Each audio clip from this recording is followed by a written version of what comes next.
Hello everyone, I'm Jeremy from the UK team and welcome to another Synology Partner Online training. Today we look at backup and recovery for virtualization environments. This is actually the second part of a series around our active backup suite and tools. The first one was done by my colleague Satyam last month around combating ransomware with Synology Active Backup. Now just a word on this, if you want to find all of our trainings, not just the ones done by the UK team, there's a lot of resources and they're all available on our YouTube channel, so don't hesitate to check that out. The overview for today, we'll start by taking a look at the market for virtualization solutions and the backup options that you have to protect them.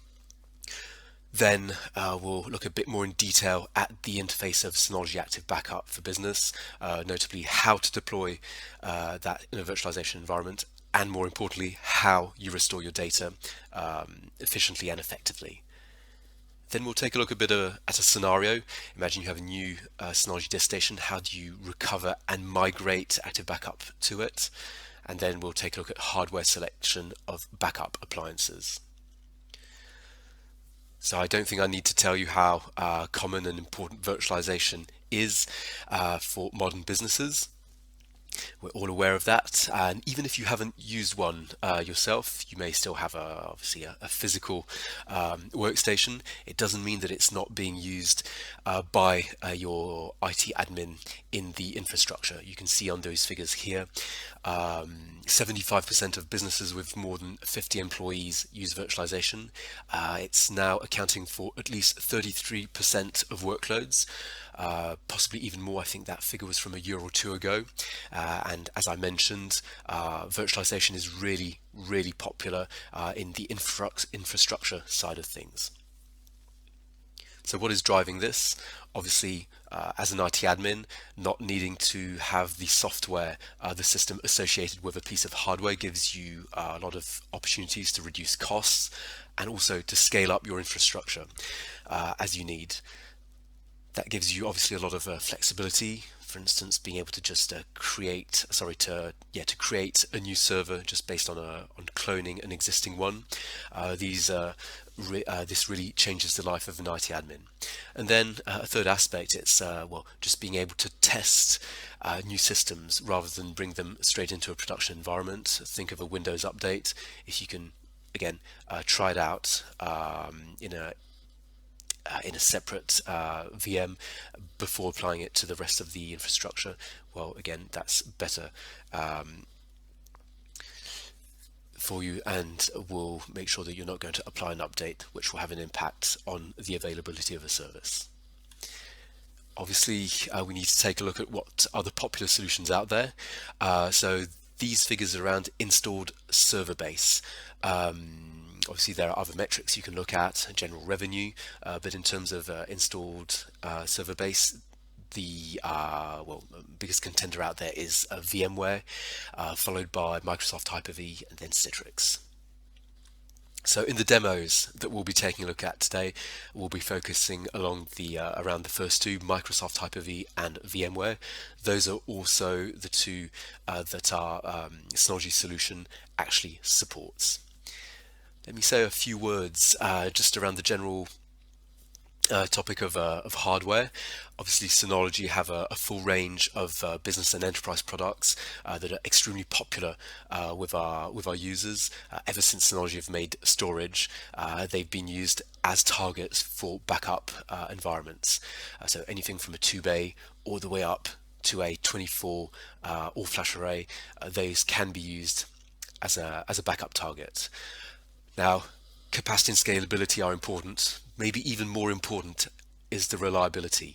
That's something our engineers put a lot of effort on bringing to our customers, and I think it's been acknowledged. You can see here PCMag last year voting Synology the most reliable work server ahead of some pretty big names out there like Dell or HPE. So using a Synology as a target for a third-party backup solution, that's something that's always been popular, as I've mentioned. It always will be. We will always support it and encourage it.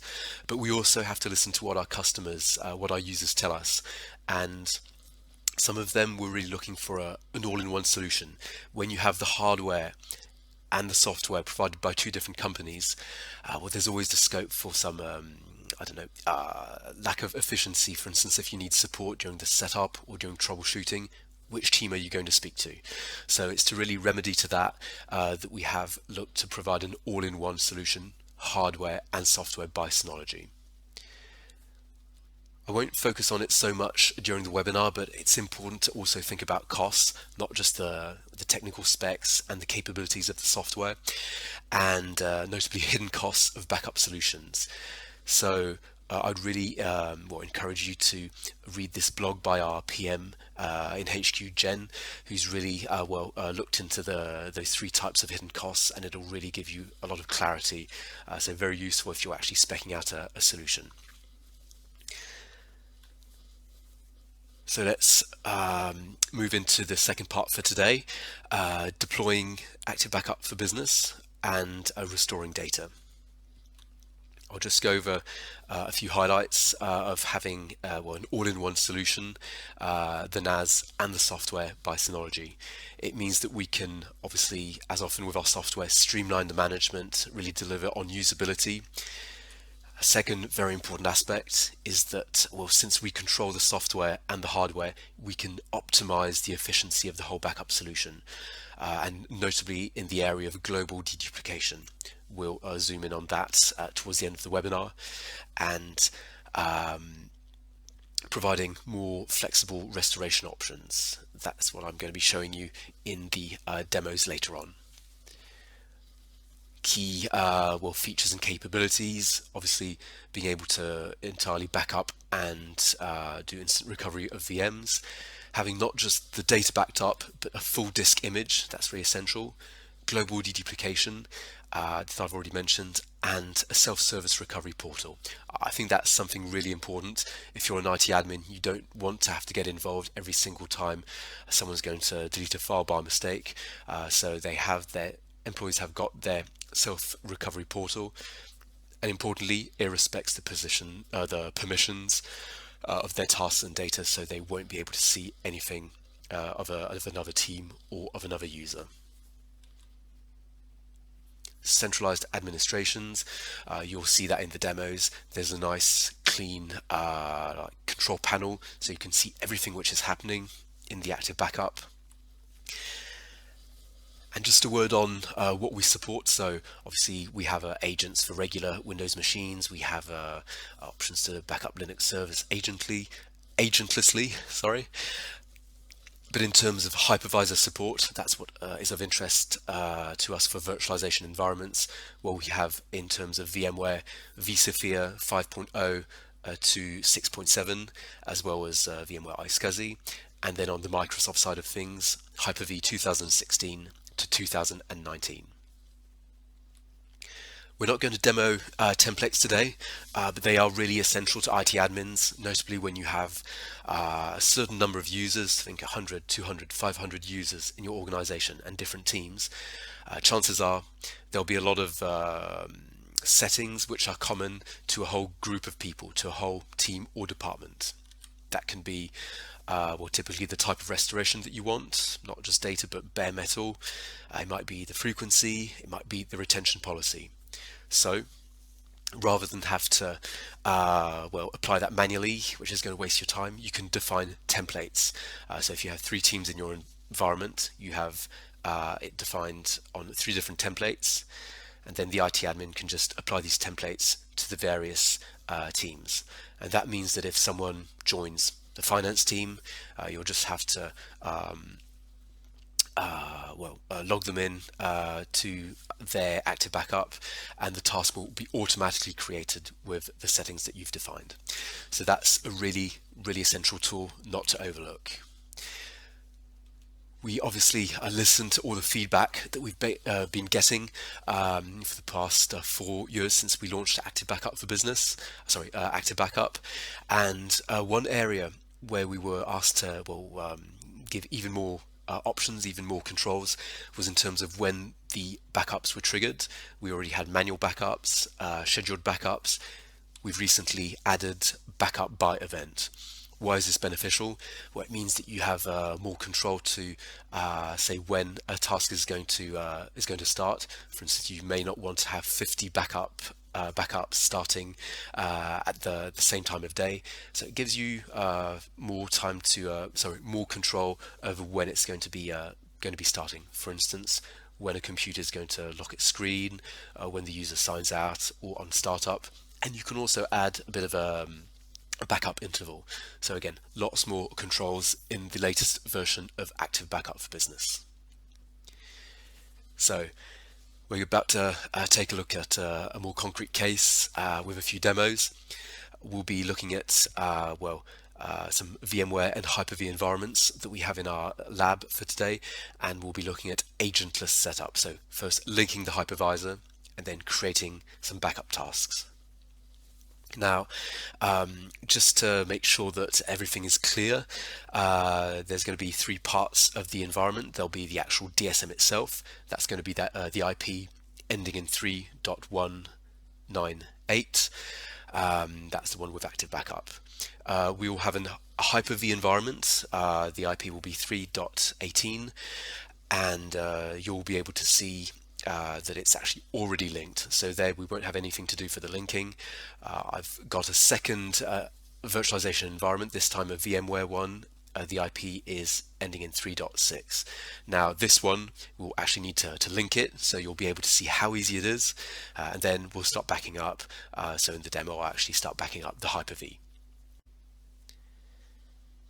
Okay, so here we are in our DSM with Active Backup for Business already set up. You can see in the calendar there's already been some tasks which have run.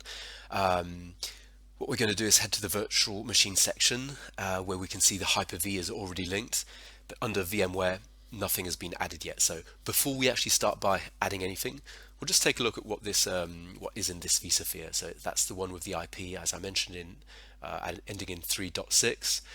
On the left, you can see quite a lot of VMs already created. Some are running, some are not.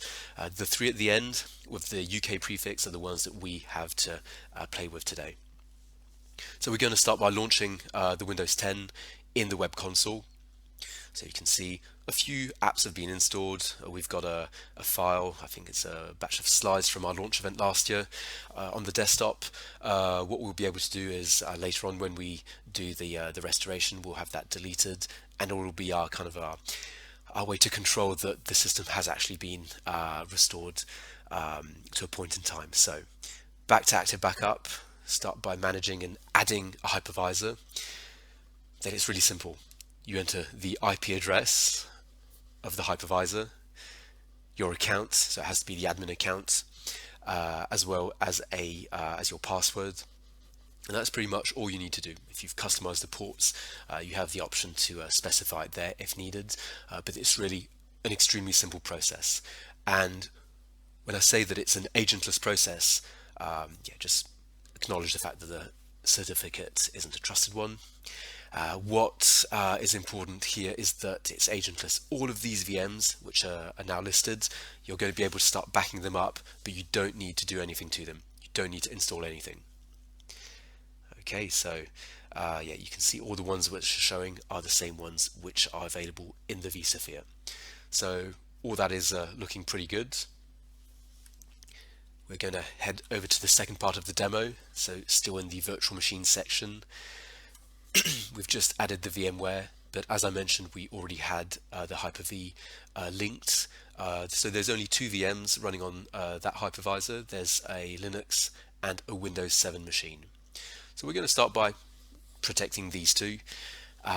First part is the selection of a shared folder. That's where the backup task is going to be targeted, and where all your backup images will be kept. I'm just pausing for a second. One thing to take note of here that's quite important is that when global deduplication occurs, so that means it's going to reduce any unnecessary storage being used, it happens at the shared folder level. So if you're going to have more than one backup task, I really recommend that you have them all going into the same shared folder. We're going to carry on. Next step is, basic settings around the task. You can give it a specific name, something more easily identifiable. Okay, we'll call it Windows Ubuntu, because, well, now the second part is actually selecting the VMs you want to protect, and we have the Linux and the Windows 7 machine. If you had a lot of VMs, you could actually filter them out with that small search box. A few more settings, a bit more advanced this time. Maximum number of concurrent backups, quite useful. Change block tracking, application aware backup, data compression. There's a lot of options you can choose to enable or disable. And maybe one thing to note, if the hypervisor software was running, we could actually use it to do backup verifications. Next, the schedule. So by default it's going to be manual, but you can you'll definitely want to enable a schedule. So you may not want to have every single day a backup. You can remove the days when you don't want it to occur. You can choose the frequency, when during the day it's going to start, and you also have the option to remove certain periods during the day. So again, there's quite a lot of control available now. Retention is really important, to be able to go back in time to find older versions without it using up too much storage space, so do enable it and do customize it. I want my user Synology demo to have access to this, and then a brief summary of the task. Click apply. You have the option to trigger it right away. Let's do that, and there we go. Our two VMs on the Hyper-V are going to be backed up. So the initial task takes a bit longer because all of the data is obviously being backed up. But in addition, there's some deduplication happening. So that one always takes a little bit longer. It's something normal. So we're not going to wait for that to finish. We'll just discuss a bit more about restorations, and we'll go back to the demos in a few seconds. So if you joined our same webinar last year around backing up VMware environments, you'll note that this part is a little bit different.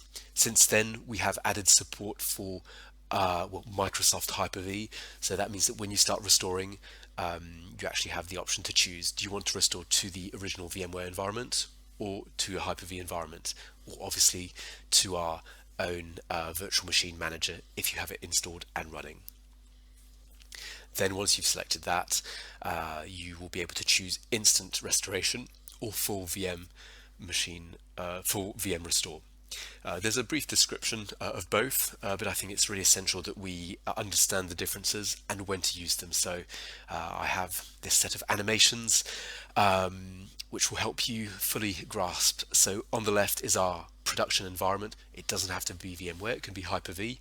And on the right is our Synology acting as the backup server with active backup. So if a VM goes down in the production environment, what's going to happen with instant restore? It's going to automatically mount NFS. Active backup will also automatically enable the permissions for you, and quite importantly, the VM, the image, actually doesn't move from the Synology backup server. So that's going to be really fast. Everything is done over the network, and you reboot the VM. So here the idea is that it's extremely fast. Pretty ideal if you have a very critical service running on that VM. Now, probably thinking, well, this is probably not the cleanest method. You'd really want the VM image to be back in the production environment.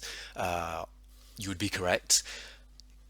If you have a VMware licensing plan which supports something called vMotion, well, this means that we're going to be able to automatically flush this back into the production environment for you. So vMotion needs to be supported by your licensing, and at this point in time, my understanding is that Hyper-V doesn't support this, so you won't have that option available in Active Backup for Business. Now for the second method, called full VM restore, as you can see, it ensures full disk I/O performance. So if you have a VM which fails, what's going to happen is that we migrate the image back into the production site first, and once that is done, then you can start, Active Backup is going to start restoring the VM for you. So obviously the time to get the VM running again is a little bit longer. Let's say a few words about running on Virtual Machine Manager. So that's actually an exclusive feature to Active Backup because, again, as I mentioned, we control both the hardware and the software, and we can allow you to run the images straight on the hardware of the Synology as if it were the hypervisor itself. So you have your production site on the left. You are getting regular backups of your VMs. You will maybe have a case where one of these VMs is hosting something that you can't access at the file level. Maybe it's a database and you have to make changes within an application. So what you can do is spin up the VM in Virtual Machine Manager in a kind of a closed off environment, and then you can make any changes on the database, export it, and then plug it back in to the production site. So that's going to give you a lot of flexibility to do that with Virtual Machine Manager. An even better scenario is if your production site goes down, well, you can just use the Synology as a temporary disaster recovery solution. The Synology becomes your production site, and then when you have fixed the VMware or the Hyper-V environment, then you fail back over to that one. So a few questions to test. I'll give you a few common questions that you might be faced with. The first one is NFS throughput. If it's very low, okay, so if you don't have the best network out there, which restoration method are you going to want to choose? So I'm going to give you 3 possible options, 10 seconds if you want to think about it and choose one, and then we'll give you the answer. So will you want to choose, if your NFS throughput is low, instant Virtual Machine Manager restoration, instant VM restore to the original hypervisor, or full VM restore?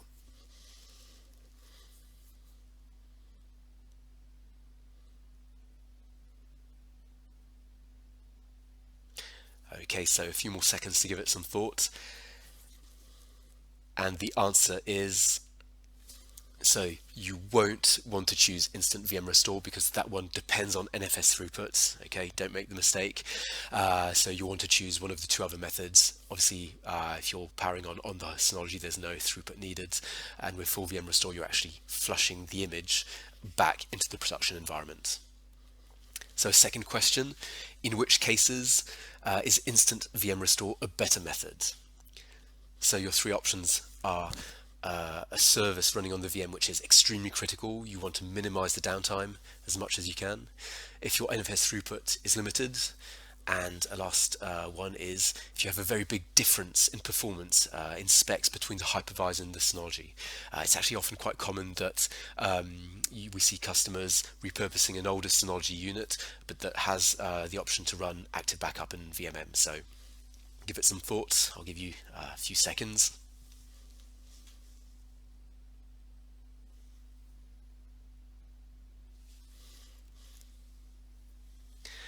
Okay, so which method would you want to, which case would you want to use instant VM restore for?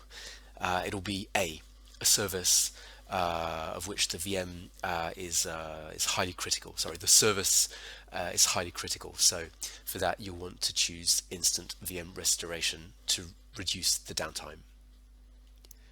So, talking about restoration, it's now time for some demos to see exactly how it's going to look like on the interface and the entire flow. So we're going to choose to do an instant VM restoration because it's going to be faster.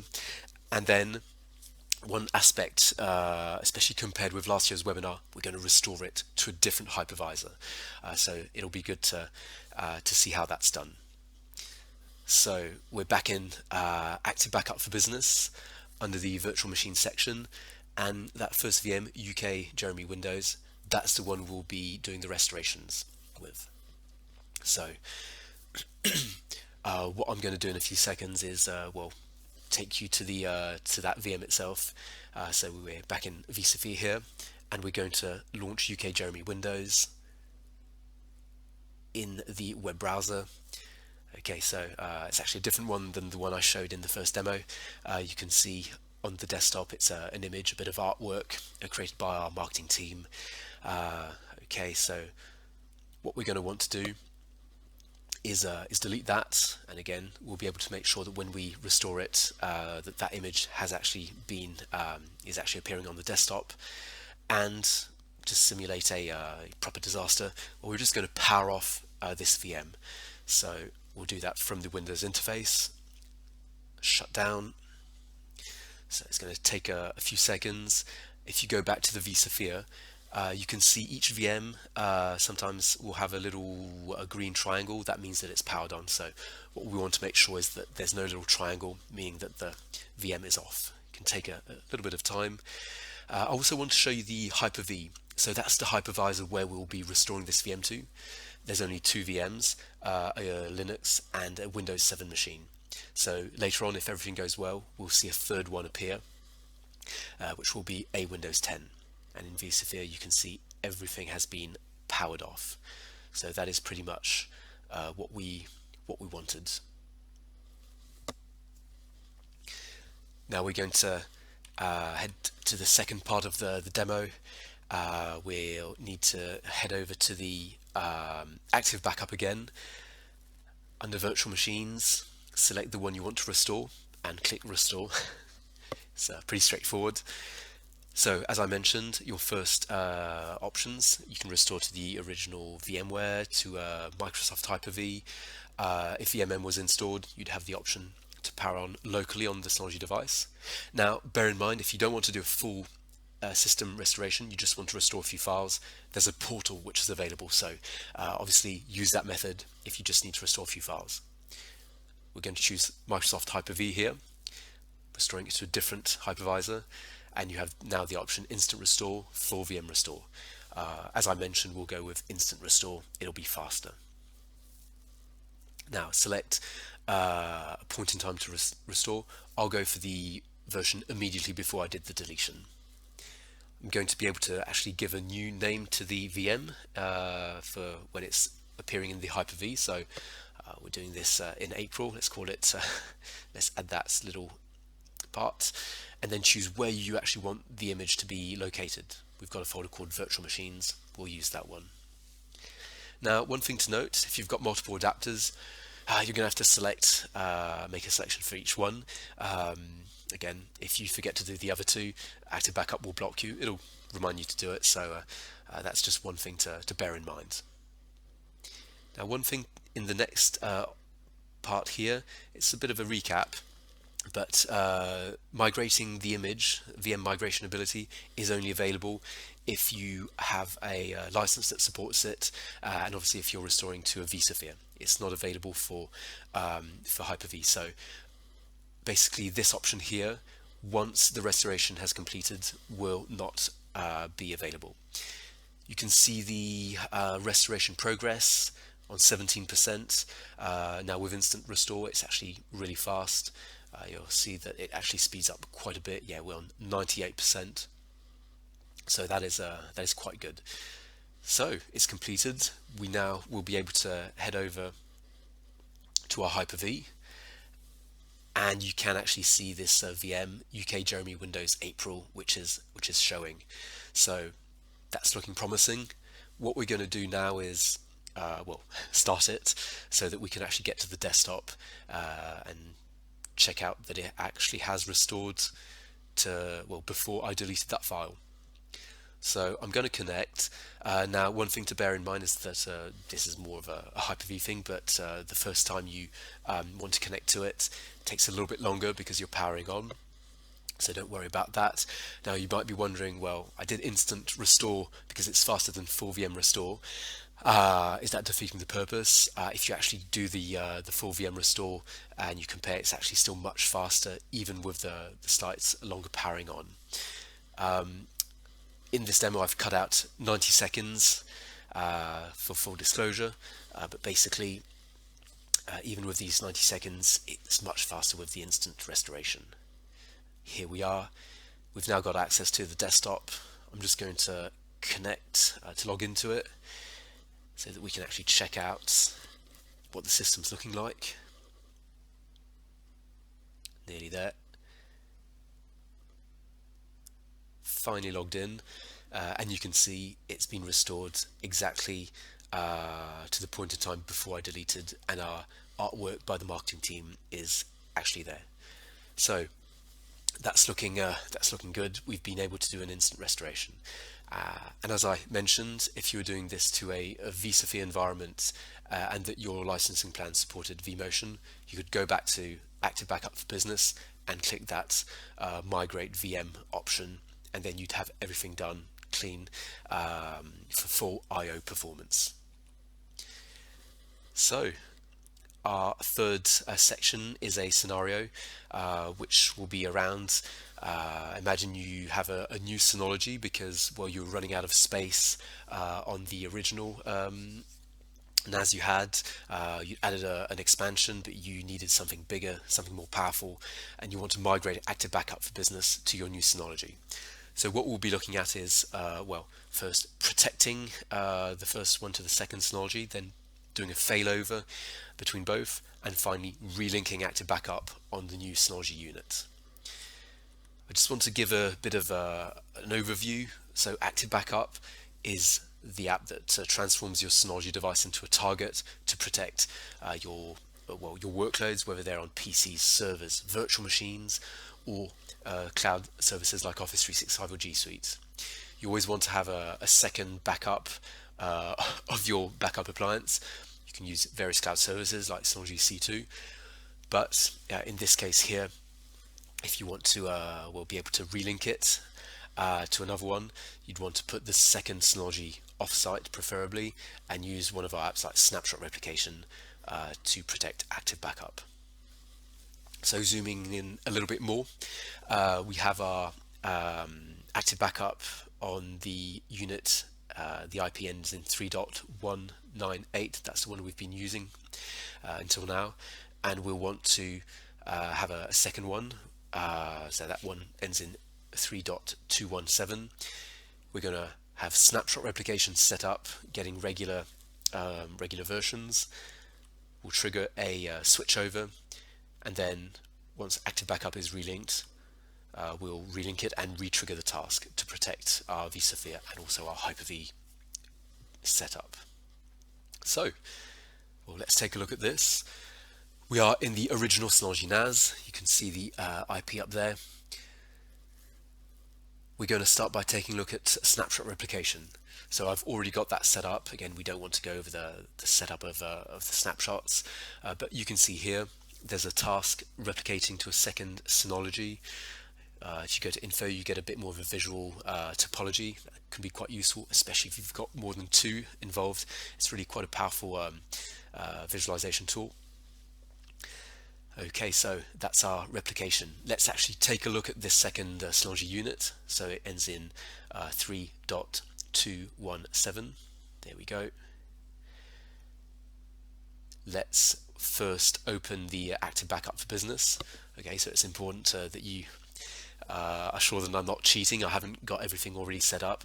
I've just installed it, but there's absolutely no task. I've only activated the Active Backup. So what we need to do is relink this one after we've done the failover. So replicate Active Backup to another NAS. We have Snapshot Replication running. We'll do this switch over, then we'll relink, and then we'll reprotect everything. So here we are. Let's take a look at the in the control panel, our shared folder. So Active Backup already had a folder, so Snapshot has created a second one with that -1, and it's automatically set up in read-only. So that means that no one can start deleting any files or modifying them. Quite good for some peace of mind. Back on the original DSM with the original Active Backup with all the data. If we take a look at Snapshot Replication, and you can see there's a recovery tab. That's where you can start triggering the switchover. So switchover and failover, the difference is that if the primary storage is still online, you have switchover. If not, it's failover. And you have some other options like test failover. On the target, it will create a separate test folder for you to do things. So that's quite handy. Before you start the switchover, it gives you a bit of a recap of what's going to happen. But the key part is that, well, the source and the target will switch their roles. So We're going to trigger this, and you can see the progress there. We're on 10%. Don't worry, there's no data being synced. That's already done. It's just running a few checks, notably on the permissions for that read-only, read-write. It just takes something like 20 or 30 seconds, so it's a pretty fast process. We're nearly there. Just give it a few seconds. There we go. So we now have a full switchover which has happened. I'll start by going to the control panel on the original NAS, and we'll take a look at this shared folder. Active backup folder is now read-only, so that's been done automatically by snapshot replication. And now on the target, we're going to have to refresh, but we can see that this one is now read-write, and that means that active backup now has the permissions to go and relink any data, any images which are in that active backup business folder. So we're going to be able to do just that. We're now on the target, the new Synology, where we want to relink. So as you can see, the active backup for business is empty, but if you go to storage, the storage tab, and you click relink, you should be able to see this brand new folder that's been replicated with snapshot replication. Just select it, just click relink. This is really a very, very simple process. Just note, it's going to tell you, remind you that you have to reset the credentials on any task or any hypervisor that you have. So that's really important. We need to do that once we've clicked OK and done the relinking. Obviously that's for security issues. You've got a brand new device. We can't just take all the credentials over. So that's just the step you need to do. So start by going to Manage Hypervisor, select, okay, Edit. So there's a password that's been copied over. If you click Apply, okay, it's incorrect, so that would have been too good to be true. Just re-enter it, and then that's going to automatically relink the hypervisor, meaning that you can start triggering tasks again. Okay, so that's looking good. The status is online, and all the VMs are actually showing. Perfect. So what we're now going to want to do is the hypervisor is linked. We're going to want to reprotect the tasks, so we're going to run it again. What we'll want to do is protect the VMs that we had previously. So is my demo running? No, it isn't. Here we go. Sorry for that. As I mentioned, now we go to the task list, the vSphere task that we had. We're going to trigger it by clicking backup. You have the progress showing on the right hand column called status. Now obviously it's incremental. We already have the existing data that's been transferred over during the switchover by snapshot replication, so this is just incremental. You can see it's already finished, and well, there we go. Now we could do the same with the task from the Hyper-V environment called Windows Ubuntu.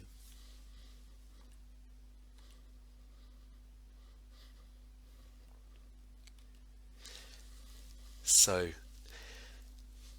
I hope that gave you a good idea of the scenario. If you want to learn more about it, there is actually both a tutorial in video form and in web form on our website, how to replicate your active backup for business data to an offsite Synology NAS. One thing I just want to highlight here is that I did this demo with snapshot replication. It tends to be the tool of choice for businesses, for enterprise environments, but if you are using Hyper Backup, you can actually do this exact same scenario, so both apps are supported. Let's move on to discuss, well, how we can maximize backup efficiency. There's really two ideas here. There's global deduplication that applies at the storage level to make sure that if you've got redundant files, it's not going to use up any additional storage, thus reducing your costs. And the other one is changed block tracking. So that's going to have more of an impact on the data transferred through the network. So both of these are available whether you're using the agent for PCs, for physical servers, or through the virtual machine backups that we've been doing. The only ones which aren't supported are file servers. That's the agentless method that was originally created with Active Backup. It runs through rsync, through CIFS, and because we're using those protocols, we can't bring those capabilities. So how good is global deduplication? We often get that question. Some customers have been kind enough to share their data with us. So notably Shiseido, the international cosmetics company, they use Active Backup, and they have 58 terabytes on all of the servers, VMs, and desktops that they are protecting. Now, what were they seeing through, well, the cross-platform, cross-site deduplication? Where at the other end, they only needed 28 terabytes of data. And one thing to mention, they never needed on the Synology to have more than 28 terabytes because it's the deduplication is happening as the backup task is kicking in. So it's kind of yes, it's never going to need 58 terabytes and then reduce the storage. So that's quite useful for you. Now, that's obviously very impressive, over 50% deduplication rate, but you might be wondering, how does that compare with other solutions out there, with third-party solutions? So that's a very good question. I'm going to share a bit of data from our done by engineering department, but rather than there's a question that you often have to ask yourself is, well, what rate reduces the storage most? The question might sound a bit obvious. There's actually a lot of things to take into consideration, and it might not be the case that a 20-to-1 will have a better, will save you more storage than 2-to-1, because, well, you need to look into what the backup solution actually supports. Does it do full backups, or does it do forever incremental backup? That is going to have forever incremental backup a very big impact on reducing your storage. The same as per job deduplication or global deduplication. So it's you really need to take a look at what the backup solution offers to be able to determine what the rate will actually have as an impact for you. So here are some results from some testing done, obviously all done with the same set of data. You can see it at the bottom. 9 PCs and a Windows Server as a VM. You can probably guess who V Software and N Software are, but basically Synology Active Backup fared quite impressively with up to 50% less storage used compared with the other two solutions tested. So we're going to wrap this up with a bit of a specking out some hardware selection. So that if you're an SI and you need to build a backup appliance for your customer, this can be quite useful. We're going to talk about what are the aspects that you need to consider, well, to pretty much have the best possible Synology unit without over-specking, without going over in terms of costs. Logically, the first aspect is, well, how much data is there? How many bays are you going to need, and what is the scalability that you'll need? So expandability throughout time. Then you want to make sure you have the right storage inside. So generally, there's no point going with an all SSD volume. That is a waste of money. But being able to choose the right hard drives. Then we'll discuss the need for potentially an SSD cache and the type of memory that you need to put inside the unit. So capacity and scalability, I'm not going to dwell on this because there's a very good tutorial on the website already, but logically what you need to determine is, well, how much data do you have in the current setup. Importantly, now that can be a bit difficult, but determining the change rate, how much change on the data set is done by your employees every day, the total number of versions, and your retention policy, because that will have a big impact on the amount of storage generated on the backup target, and then the deduplication rate. So again, that can be a bit difficult to determine, but so you might want to be a bit more conservative on it, and then you can only have a good surprise. The right storage. So obviously you'll want to put hard drives in the backup appliance. Now if it's a desktop, you can just go with NAS grade drives like the Seagate Ironwolves, the WD Reds, the Toshiba N300s. keep an eye on the capacities that you put in, because it's different for each vendor, but generally around 8 terabytes can now be the optimal price point. It might be a different capacity in the future, but do check that out because you can really reduce your costs overall. The RAID that you're going to put on these hard drives, when you really need high performance, we tend to recommend going with RAID 10, but for a backup appliance, I don't think that's necessary. You'll be wasting 50% of storage space with RAID 10. So RAID 5, RAID 6, if it's a desktop unit, SHR is Synology Hybrid RAID. That's probably what you're going to be wanting for backup workloads which aren't that demanding. And finally, you might be thinking, well, backups are a sequential data write pattern, a bit like when you're streaming videos. There's not much randomness to it, so I probably don't need any SSDs. Is that right? So actually, while you're correct, it's a sequential data pattern. There's other considerations where an SSD cache actually will be quite beneficial. Think of the versioning that's happening, where it's every day, every week. Every time a new version is written, it's probably going to be on a completely different part of the file system because, again, the system is allocating the blocks as best it can, and so that means that everything related to a backup task might be scattered all over the file system, and pretty much there's the storage has got a mapping table for all these versions. If that is actually on SSD storage, that means you can retrieve it faster and you can rotate and restore versions much more efficiently. So yes, an SSD cache can be particularly beneficial for backup devices, not just for active backup, but also for snapshot replication, hyper backup. How big of an improvement can you expect? So we actually did some testing in HQ, and I think this was done with an enterprise unit. I believe it had a quad-core Xeon. There were 1 million 4K files, so to give you a rough idea of what was tested. And so this was done with snapshot replication, and they were rotating or restoring versions. And you can see that without the SSD cache, it could, with and without the SSD cache, there was an improvement by cutting the restoration time threefold. So quite a massive improvement. So really the message here is SSD cache does benefit your backup appliance, but you don't need to go all SSD. A cache is sufficient to reduce costs.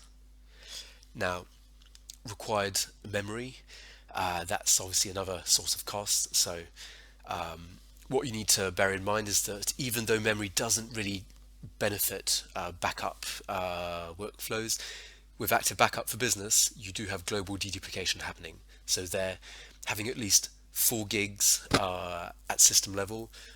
That's a good thing to go with. I think there are some units that can run with 2 gigs, but we tend to recommend, especially in a larger scale setup, go with at least 4 gigs.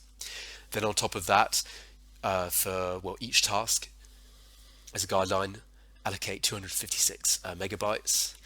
Bear in mind that within a task you can have more than one transmission, so around 160 megabytes is good to go with. So that's just for the backup side.